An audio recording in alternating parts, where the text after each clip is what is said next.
happy Jackson arrived in one piece, and just take a deep breath.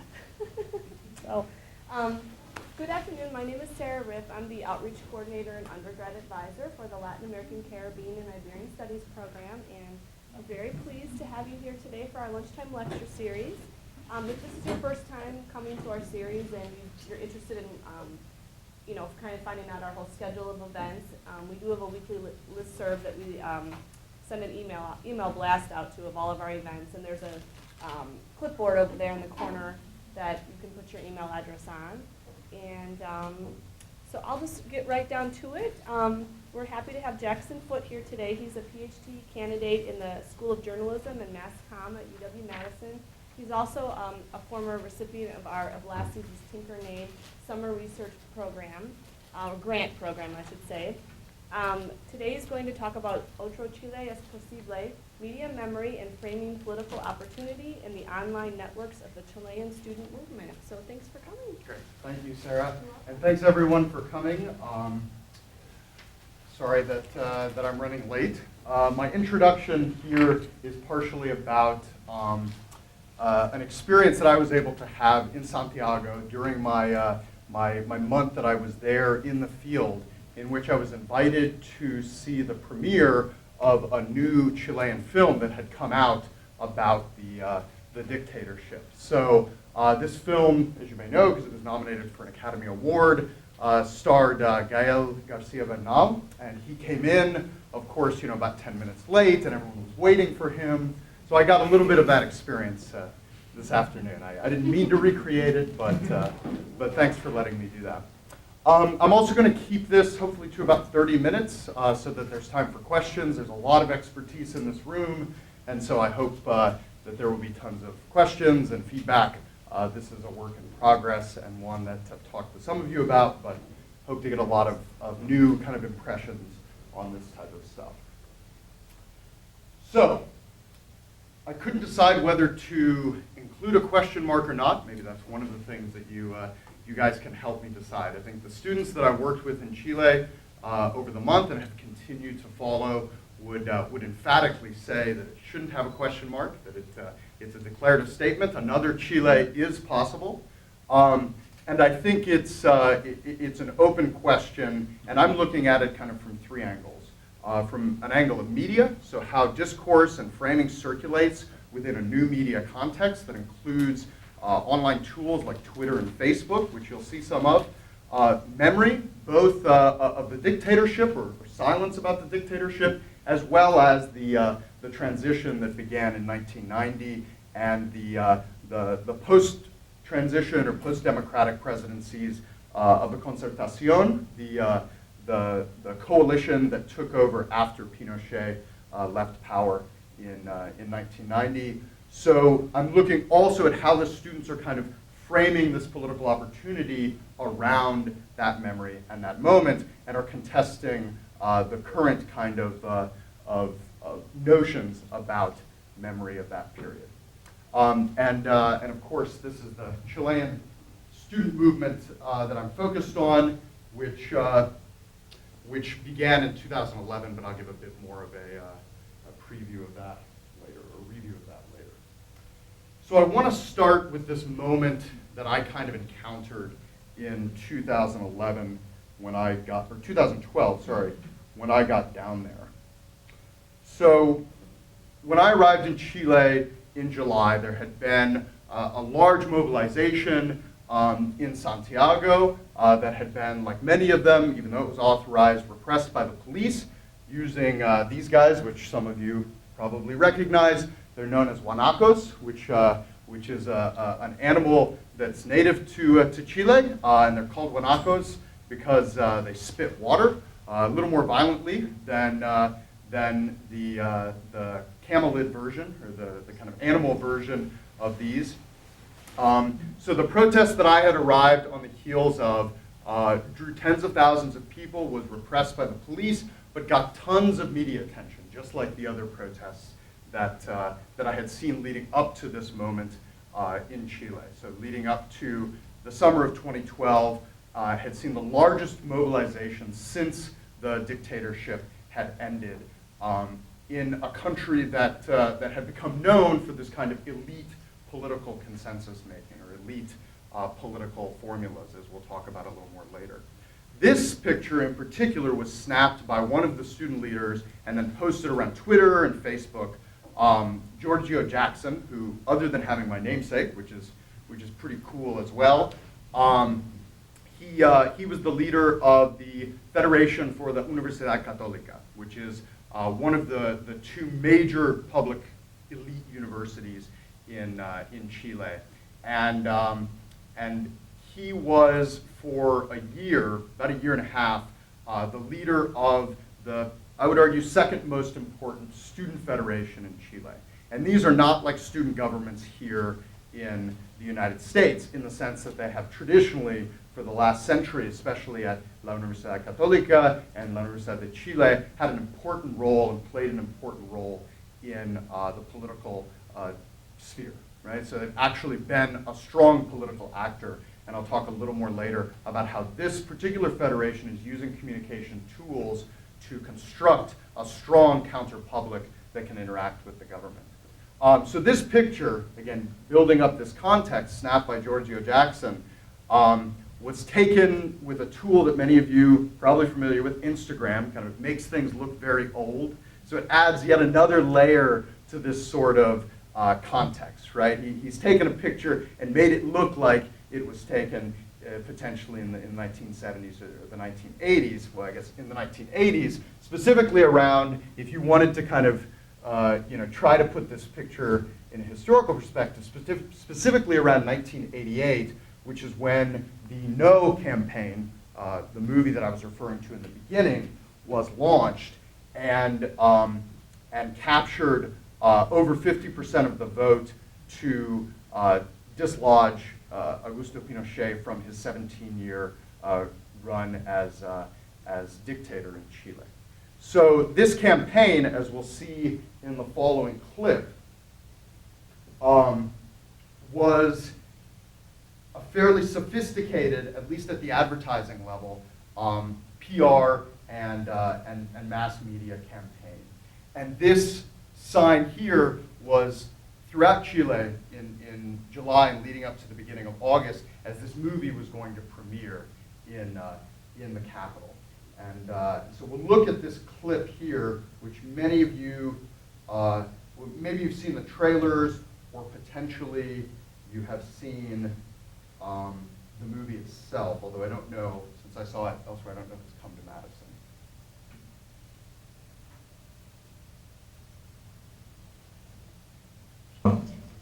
La persona que te haga un himno, bueno, yo quiero un jingle. Sin arte, sin folclore, sin pop, sin rock. Jingle. ¿Ustedes de verdad piensan que nos van a dejar salir al aire? Sí. Van a meter preso, eso es lo que va a hacer. Lo sabemos. ¿Cómo es? Sabemos. Lo importante es que estamos todos acá. Yo agradezco la valentía, muchos no se atrevieron. Mire, si esta es la foto, y uno marca, ¿qué queda? No más. No más Pinocho. No más dictadura. Bueno, puede funcionar. Es muy bueno, bueno, es perfecto. No más censura, no más muerte, más censura, no más abuso. Muy bien. Sí. No más deuda, no más intereses, no más cuentas por pagar. Lo tuyo como más. Falta gente, falta tiempo, faltan los contenidos. Tenemos que rellenar 15 minutos todos los días durante un mes. Y yo rellenan todo el día, todos los días. Si lo estamos 3 semanas, salir al aire y no tenemos nada. Y 15 minutos no es mucho. No, pero hay que ponerse a trabajar. Uy, no, listo. Se acabó, se acabó. Nos vemos la productora. ¿Ah? Sí, viene, pero no pasa nada. ¿Qué tal, Lucho? Hola. ¿Estamos por comenzar? Ya.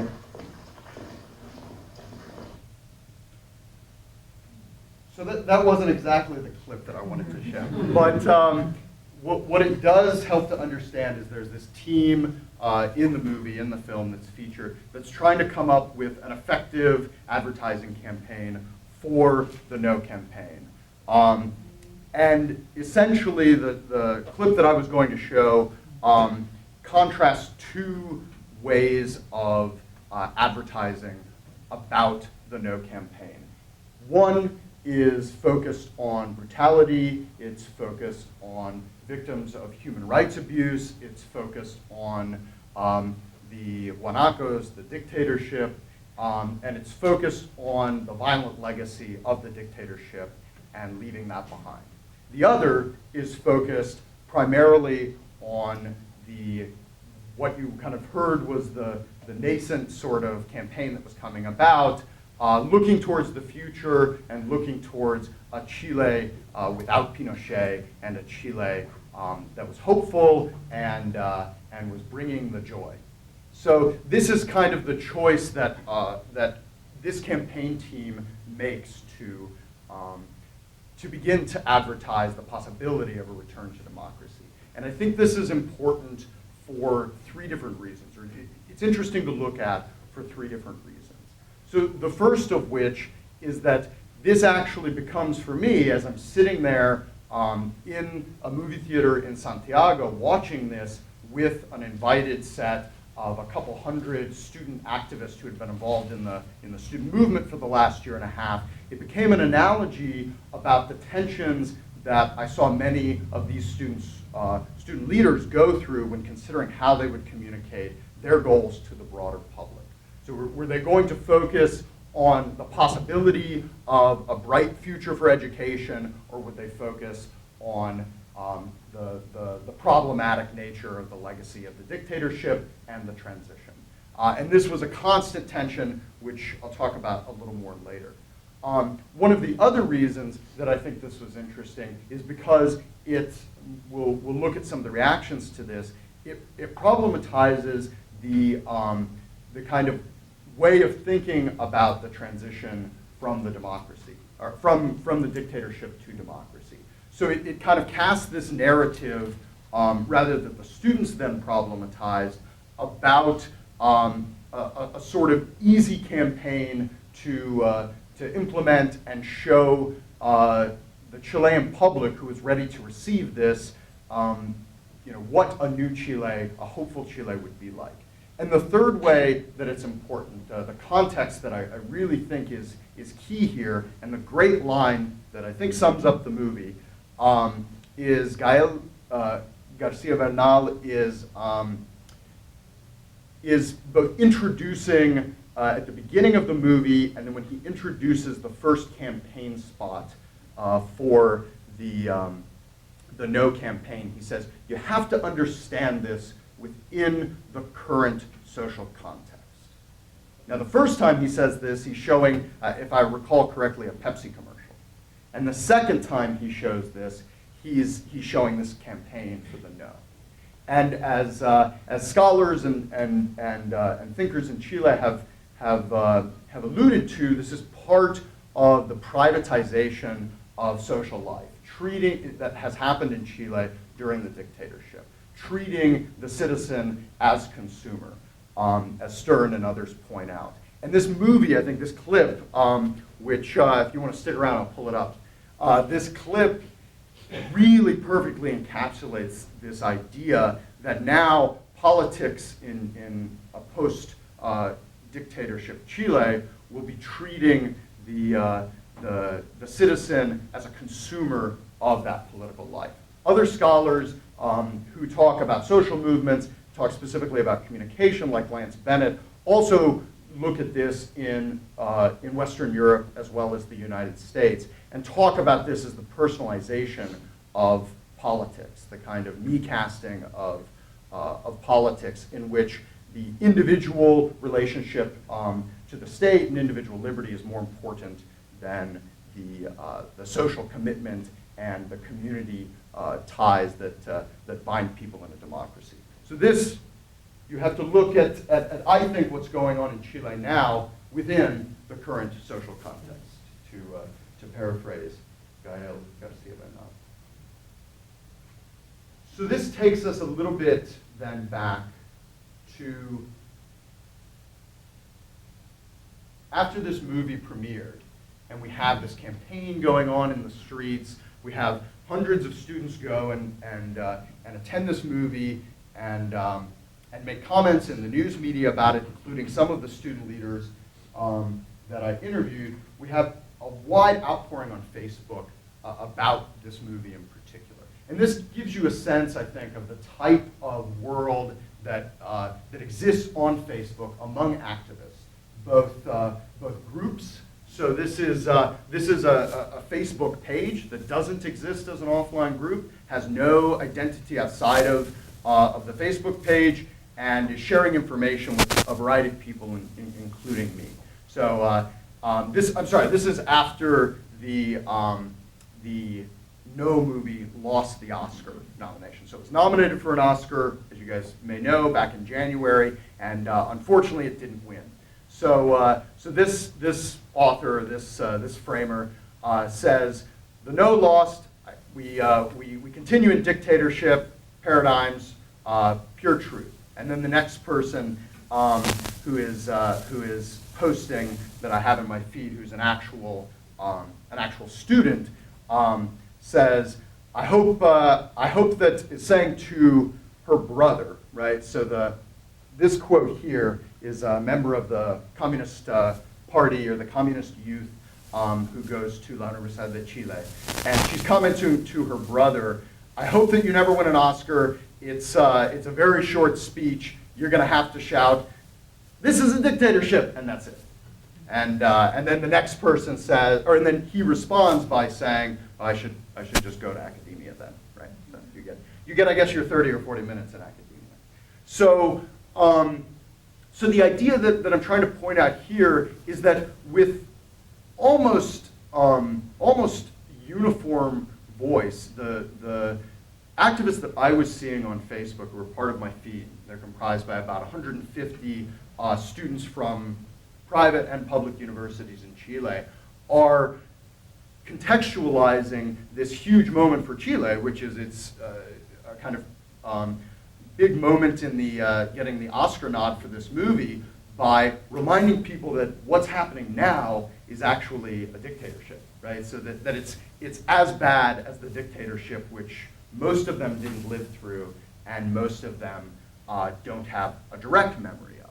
But it's kind of a strategic attempt to put people in a place, put the people that are reading this in a place where they're thinking about the repressive nature of the dictatorship, connecting it to the Concertación, which then held power after the dictatorship, and connect it to Piñera and the reforms that this student movement is asking for now. So another example, this is another student who goes to a private university, goes to a public university in Valparaiso, and he says, with the Oscar, with the winning of the Oscar no, the transition will end, right? So the idea being that if the no film wins the Oscar, then this transition period will be complete, right? We'll finally have fulfilled the legacy of post-dictatorship Chile and the transition from the dictatorship. And then they go on to discuss how it didn't win, and okay, so I guess it's the other way then. The transition is not being complete.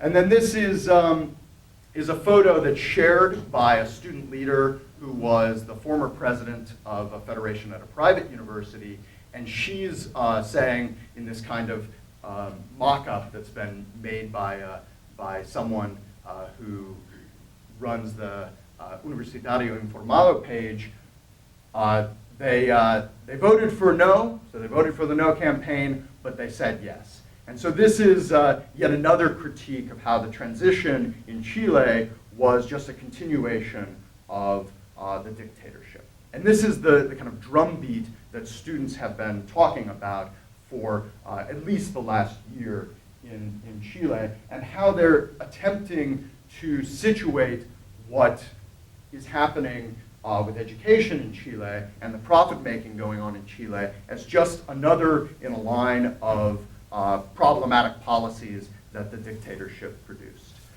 So it's part of this kind of long continuity that they're trying to hook people, both students as well as families of students, into. Now, it's not the only framing, but it's one of the ways that especially as the election is coming up, that they're trying to create a new space for talking about these issues outside of traditional electoral politics, which they have been doing for the last year and a half, but they see it as very important to maintain that, some of the students I should say, to maintain that as the elections are coming up in 2013. So a little bit of context behind that, that sort of moment in which this is happening in 2012. So the Chilean winter, as some of you know, that began in April of 2011, saw participatory democracy kind of flourish in universities and later in high schools in Chile. So these sorts of takeovers of university buildings were also coupled with massive, large-scale assemblies in which the grassroots bases were charged with making decisions about the way that student federations that represented some of these universities or some of these high schools would go. It also saw big kind of media events like the Besathon, which is like a kiss-a-thon for education and for people who are indebted by student debt in Chile. And it also saw media events that like this thriller kind of zombie walk that went from Chile all over the world on YouTube. So it was characterized by these kind of massive gatherings in public space.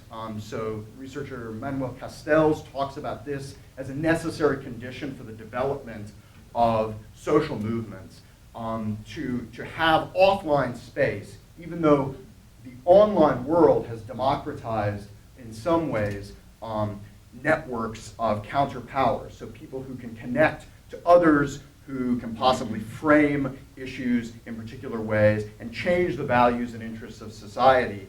He also maintains that what's necessary for these movements to develop are these sorts of offline autonomous spaces in which people can gather and actually reinforce the practices, the democratic practices that they hope to see in society. And this is what, even though I wasn't there in 2011, when I was there in 2012, this is what students told me over and over again, that this habit of participatory democracy that they were enacting was something very different than the democracy, the representative democracy that exists in Chile, which they consider broken, but also something that they hadn't seen since 2006, when some of them participated in an earlier student movement around high school education, which was known as the Revolución Penguina. So this key kind of, I think, thing to understand about this movement, which I'll characterize as a new social movement as well as coupled with kind of a traditional social movement, is that this is a space that was opened up in part by student federations, which throughout the 90s were troubled and had a hard time organizing in particular spaces. So this is kind of a new moment for the university federations in particular, which have regained some of that political position that they lost during the dictatorship, and have been organizing, at least over the last decade, through these new formations that are called sometimes colectivos or movimientos, which are kind of like nascent parties that exist within the university structure and help to structure some of the social movement framing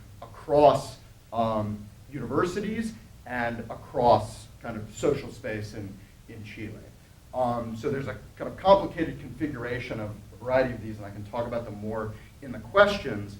But one of the things that I'll see over and over again through the online social networks is that offline social networks that are constructed in part by these colectivos and these kind of nascent parties help to structure the movement of discourse through the online social networks. So things are being shared between people who are part of these sorts of quasi-party structures, again, that mainly exist at the university, with the major exception of the the Communist Youth, which exists, of course, as a political party in Chile.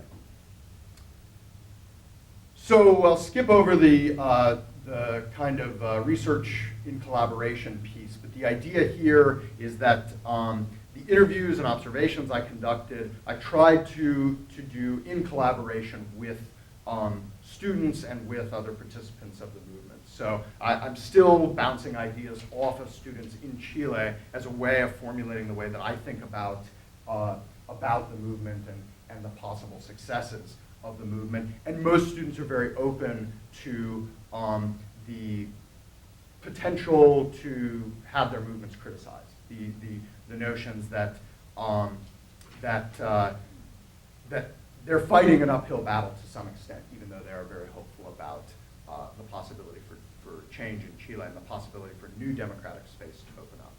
And then I've continued observation on social media by observing Facebook pages and interactions on those Facebook pages, which I'm able to do till the present. So I think I've covered fairly well how the context was constructed in by students in the social movement of the political kind of the political elite structure. So what I think is important to understand here about the transition from democracy is that during the transition, the kind of convivencia, which is this attempt to create a new way of living in democracy and a new way of political life in Chile, the political elites favored a sort of closed elite negotiation system over the sorts of social mobilizations that we're seeing right now. So the 80s saw a rise in social mobilizations that helped put pressure on the Pinochet government as well as international pressure